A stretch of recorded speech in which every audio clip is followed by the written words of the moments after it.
and where that will go. Fundamentally, what I believe we must do much, much better than we currently are is help young people answer the question of why they should avoid pornography. Right now, many of them will tell me that they're being told that they should avoid pornography, but if you ask them why, that's where they start to stumble a little bit. They might be able to tell you spiritual consequences, but they have very difficult times articulating emotional, relational consequences. We must help young people understand how pornography distorts healthy sexuality and undermines lasting relationships, not just in metaphorical terms. After I've shared these metaphors with people, I often get the question of, so what is the right object lesson? What should I use? And my answer is, don't use an object lesson. These young people have told me over and over again, when the object lessons are used, whether it was intended or not, it gave them the message of, my parent, my leader, was uncomfortable with this subject matter. We could talk about cupcakes. We could talk about broken plates. We could talk about wedding dresses in the fire at the girls' camp. We could talk about, mustard in a cake. We could talk about all these types of things, but we could not talk about sexuality and our bodies and the reality of this in life. This is such a unique dimension of life. There really is not an object lesson. There's not somewhere else that we can bring parallel over to. So to teach openly, as we've been taught, what's the foundation then that must be there? And our time tonight is limited, and ultimately it's probably a need for us to have much, much more in resources, and we could spend probably a 2-day workshop going through all of this, but at least put in our minds what I'm thinking about here. First off, we must help young people understand that chastity is a proper expression of sexuality. It's not an abstinence from it. Sometimes we also see other types of problems coming up.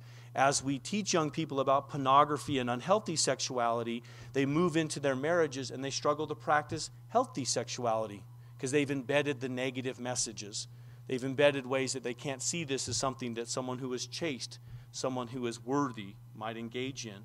We must help young people understand about complete intimacy, that ultimately healthy sexuality is always a means to an end. It's never the end in and of itself. It's always about fostering the emotional and affectionate intimacy in a marriage relationship. That's the end goal. As it builds into that complete foundation, we help them understand this. This also helps them appreciate what needs to happen in their dating relationships to build a foundation of emotional intimacy so that as they move into the sexuality of their marriages, it has something to symbolize. It has something to connect to. We must do a much better job helping young people understand the sexual response of their bodies and of their brains.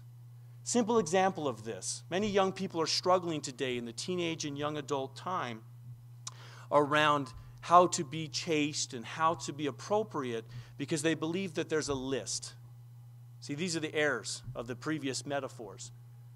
Don't do this, this, or this. That's how you be chaste, right? It's a behavioral model. It's not like Dr. Olson said, a spiritual model of things. But then what so often happens is then they start to play games with that list.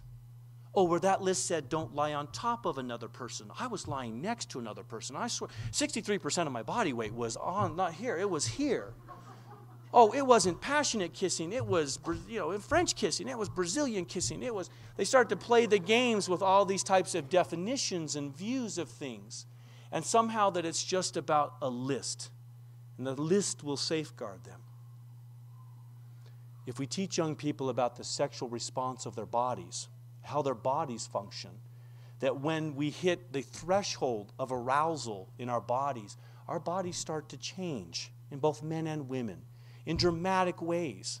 Vascular changes, but also, as we're coming to understand, brain changes of the brain chemistry in our minds, the changes in our bodies. That change becomes the sign. That becomes the symbol. Don't teach them a list. Teach them the sign. Any behavior, then, that will lead you to that change is something for you to be aware of and to step back from and to safeguard. Don't need a list. Just understand that. But if they don't understand their bodies, they don't understand how that functions, how that occurs, they can't recognize that. They can't understand that. Open teaching and understanding about these things becomes critical. Now, occasionally we hold back in this type of teaching because we are concerned that directness will encourage the improper behavior. That is a belief we can no longer afford to hold on to. In our day and age, it is not a matter of if. It is a matter of who will do this teaching. And if not us, then Wikipedia. And if not Wikipedia, the kid on the bus. And other sources that they'll turn to.